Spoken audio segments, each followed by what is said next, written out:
I definitely didn't think I was going to roofing sales. I had a job lined up after college, kind of decided I didn't want to do that, so I called my old high school wrestling coach actually, asked him what he thinks I should do. He was starting a roofing company. We're here now. But most of our job is after the appointment. It's great to sign on the spot, but it doesn't happen that often. Ooh. You just touched on something I really like to dive in a little bit more deeply too. But the question is, what do you have sales reps doing when they're slow? There's a lot of it's timing. A lot of it's great timing where I was during a big storm and a brand that we built pretty successfully. So that's a large number why the number is what it was. Yeah. But hey, how's it going? It's Tim Brown, and this is the Hook Better Leads podcast. And today I have Dylan Herman of Local Roofing, Hayward Roofing. How you doing, brother? I'm good.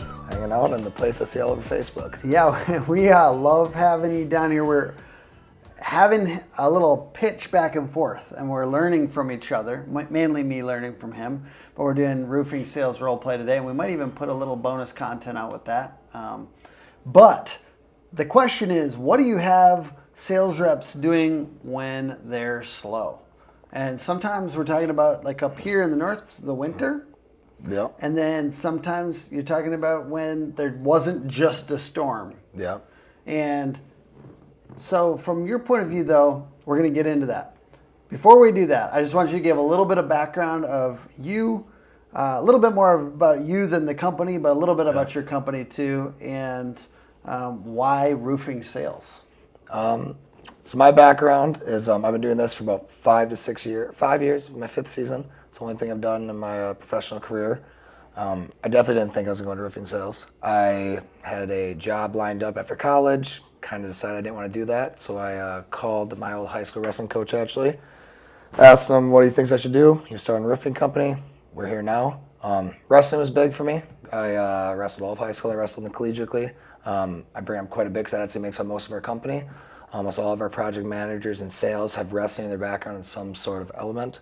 And yeah, I mean, I definitely didn't go into college thinking I was going to get a degree to go sell roofs, but I don't really see myself leaving it for a long time What do you anyways. do a degree in? Business management. So about the most generic degree you can get. I feel like that's a good degree, though.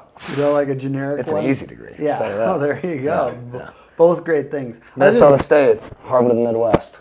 Just to shoot the shit for a second, I just feel like Yeah. I didn't go to a traditional college. Yeah. But I think if I was like talking to my kid, I realized lately I'm like, yeah, I'd have him go to college. Yeah.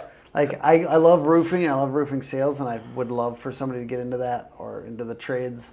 However, I just like the experience. Like I'd want you to have the experience of going to college. Yeah. And I think a business degree, it's a little generic, but it's like, it's good because it's also okay if it's a little bit for the experience. Why are we making decisions about...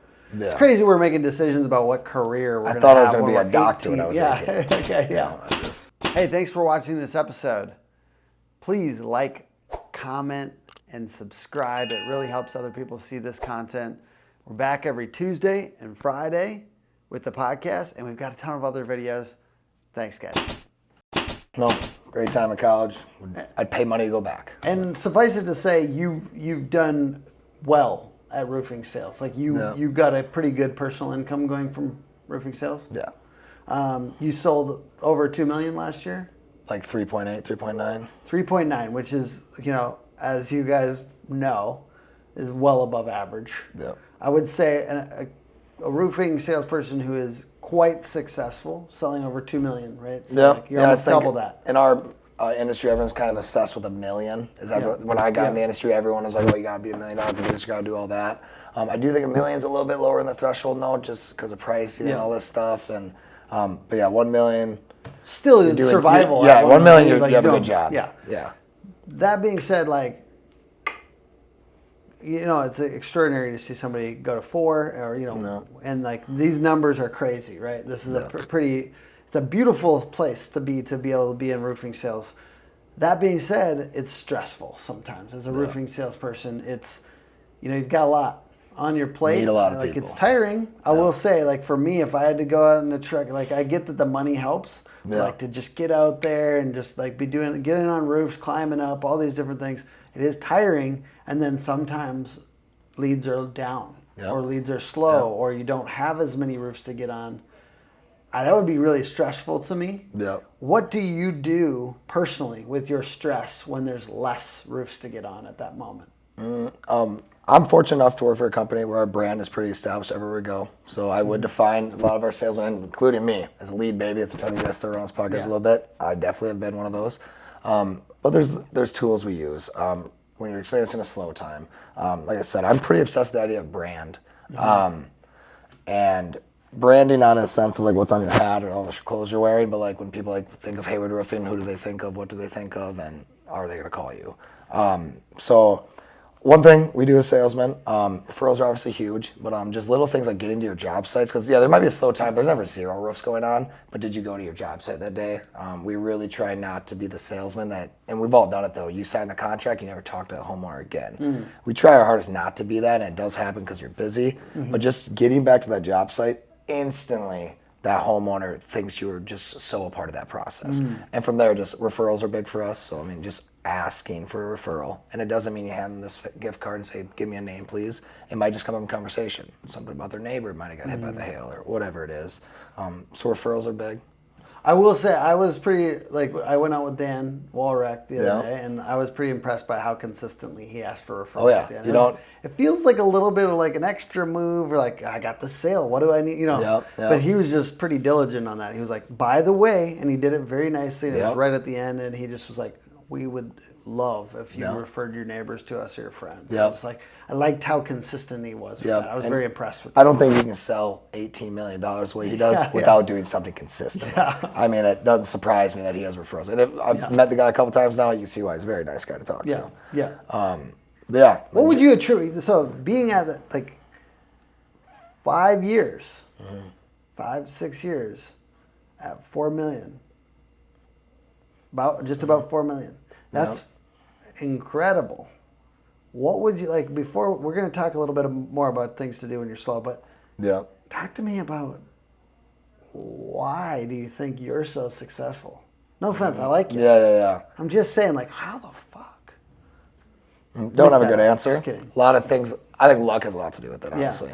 But kind of years of learning. I mean, I was not a construction guy right away. Made a lot of dumb mistakes. My boss and everyone would oblige by that.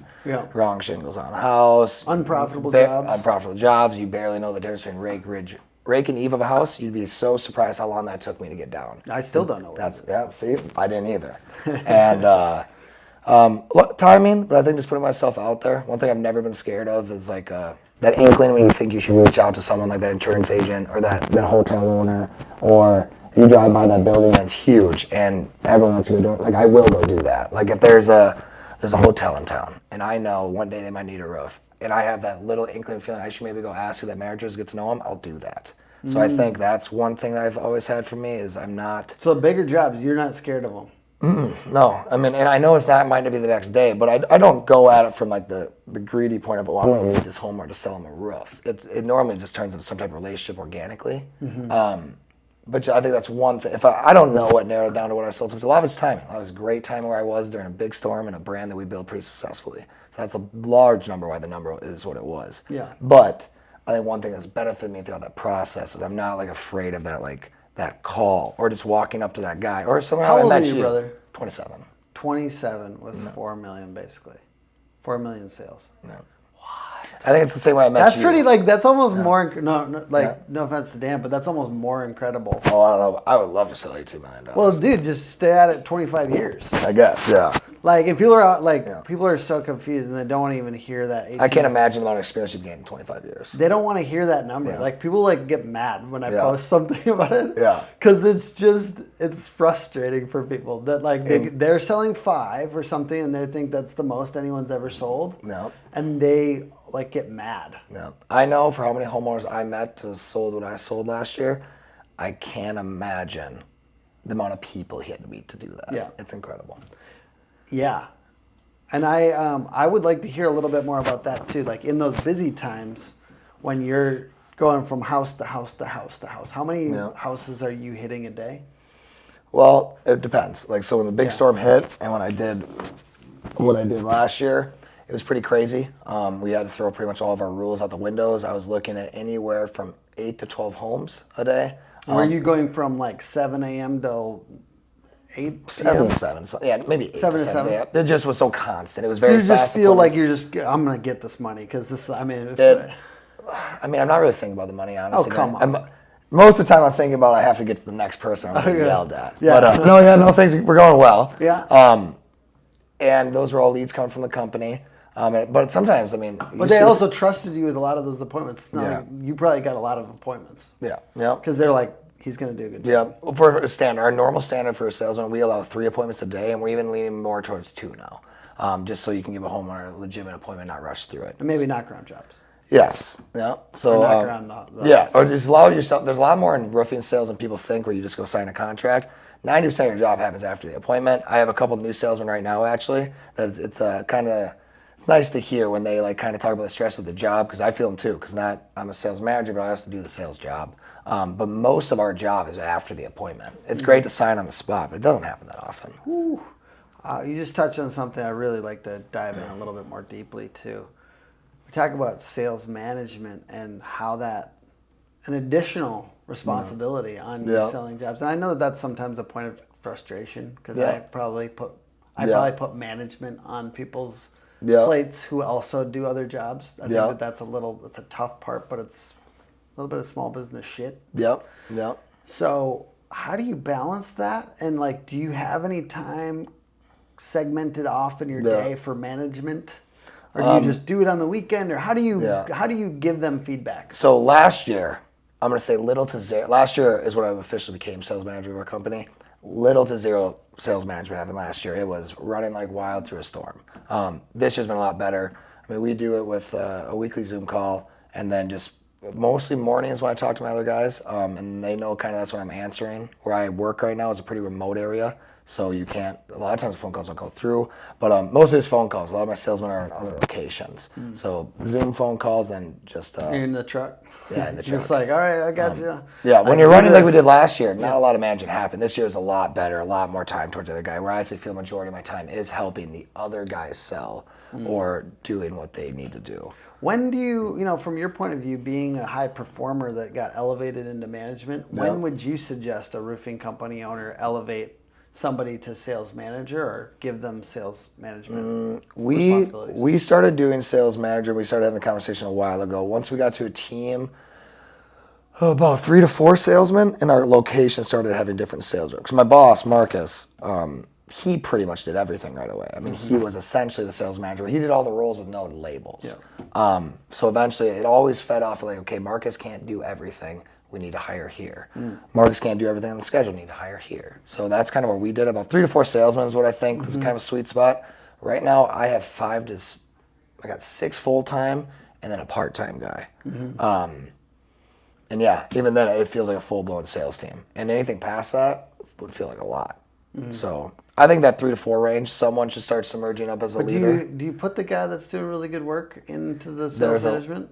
There's a lot of arguments against that you shouldn't take the sales. I don't know. Out. I'm just like, I can see the argument. They say it quite a bit, that you shouldn't take your top performer and make a sales manager. I knew I always wanted to be in a leadership role. I've always tried to put myself in a leadership role, so I know that's where I wanted to be. So then they're looking at this is what he wanted. Yeah. So in a way, it's a retention strategy. There's plenty of people that told my boss not to put me as sales manager because I'm selling, because I'm still selling a decent amount.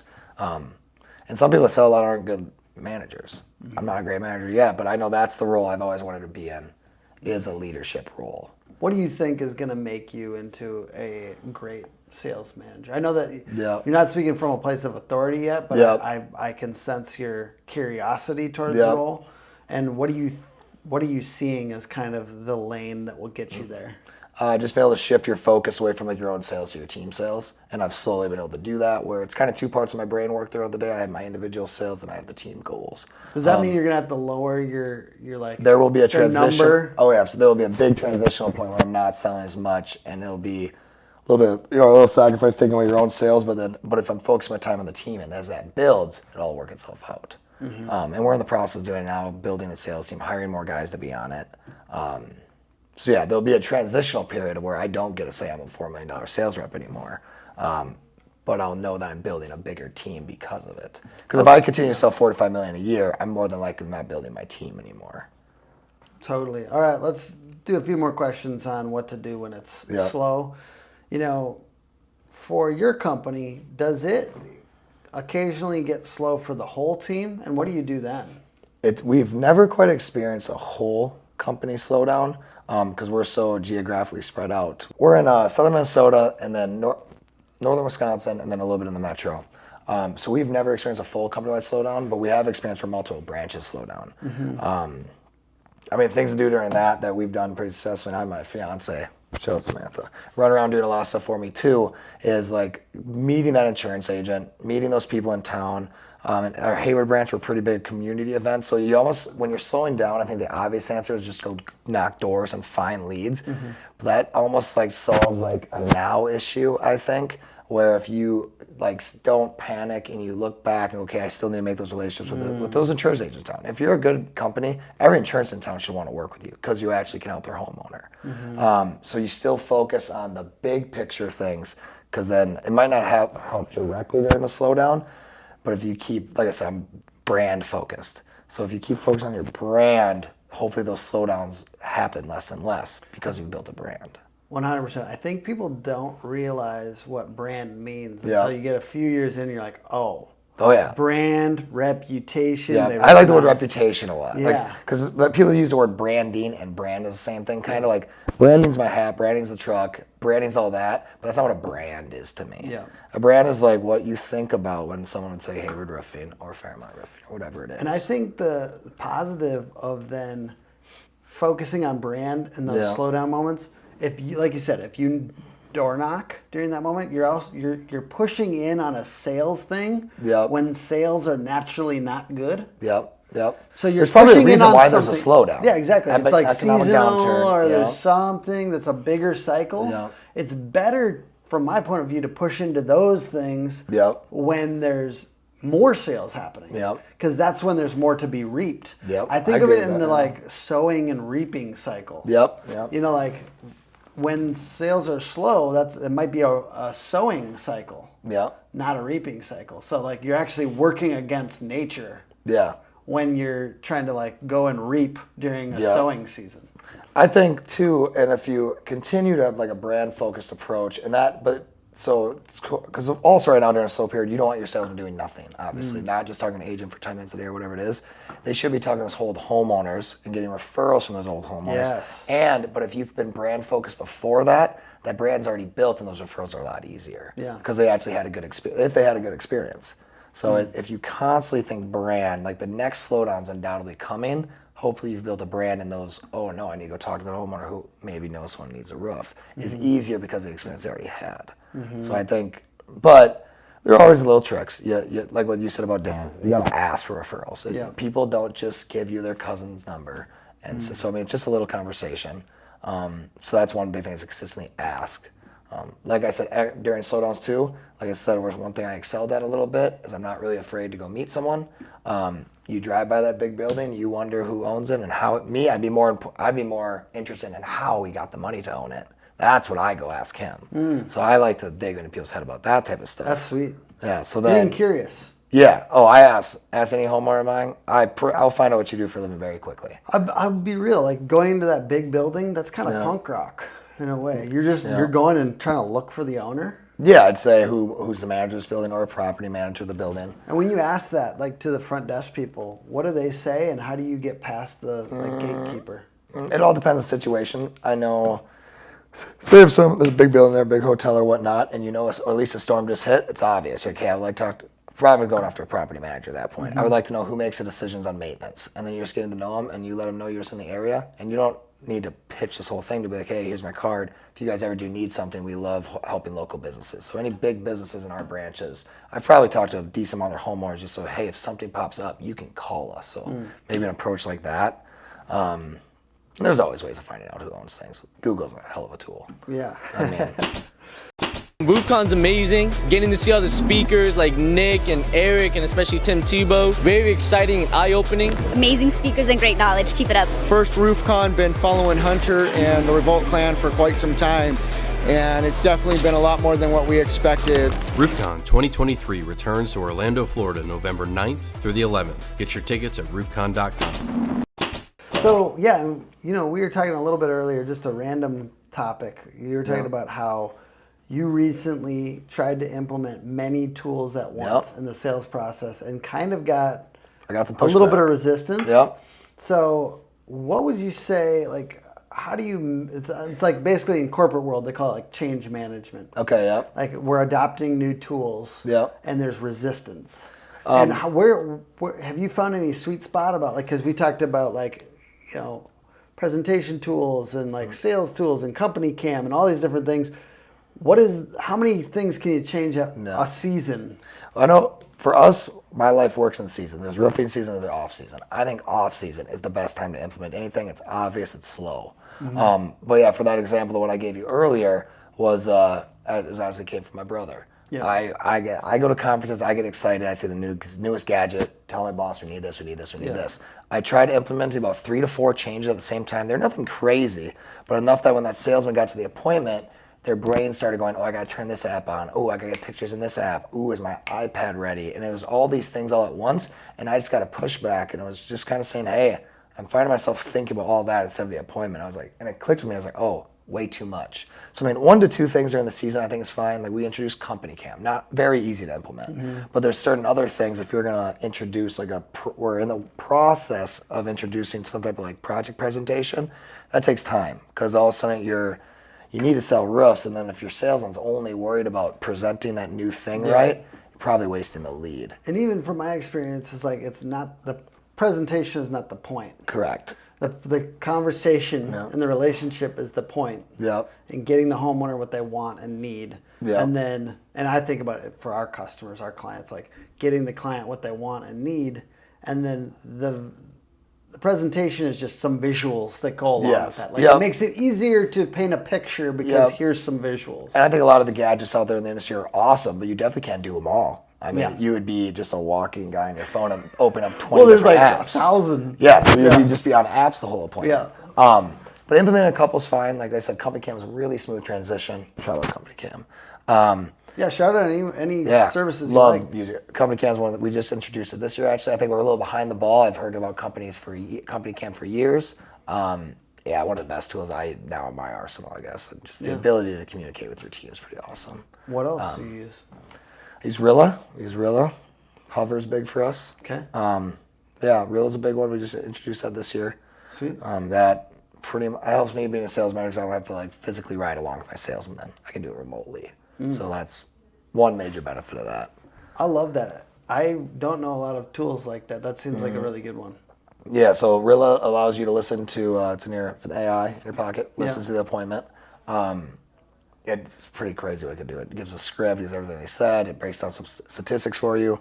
The one thing I think I like more than all the numbers it gives you and stuff like that, which are all good and whatnot, but what I like is the ability to listen to your sales rep's appointment with you not being there. Because I know me, I used to do it all the time when I first doing ride-alongs with my boss. I would tell him right away, hey, I don't talk like that when you're at those appointments with me. I shut down. I start thinking about if I'm even saying things right, blah, blah, blah. So when you do ride-alongs, I think they are good and there's a time and place for them, but a lot of times your salesman is showing you an appointment that they don't normally do, and they're more or less thinking about how to please you during the appointment. Yeah. And I find myself as a sales manager, when I'm doing a ride-along with a guy and I'm trying to show the salesman I do something, I'm thinking about it a lot, how to impress them almost to show that I do the process, right? So I'm doing the same thing as a sales manager. Yeah. Where the Rilla offers a really listen to a really organic appointment. You forget it's in your pocket. I mean, I don't even think about it. So it's a really interesting tool and good for someone in my position where most of my salesmen are 5 hours away or 4 hours away. I have a couple in the branch I'm at, but even then, like I said, I like the organicness of it, what it sounds like. Yeah, totally. Because if I was in the room with them, I'm thinking about my emotions are riding on their success. Yep. And so I'm kind of like going to affect what's happening. Or you find yourself as like doing a ride along. Like I struggle, and a salesman starts to slow down maybe. Or maybe when me and you were doing objection handling, you would start stumbling, I would jump in. Yeah. And I would find the need to help them. Yeah. Where you are doing an appointment, you're not going to be there to help them like that. Yeah. So I think Rilla allows you to listen to that struggle and be like, hey, why did you stumble there? What were you thinking about, or what parts made you stumble there? So it's just an interesting tool. If you're not using company cam, you're in the old ways. If you are taking pictures, you're going through extra steps of having to download them on a computer, having to email them out to people, show somebody, print them out, whatever it is. Company cam has everything you want.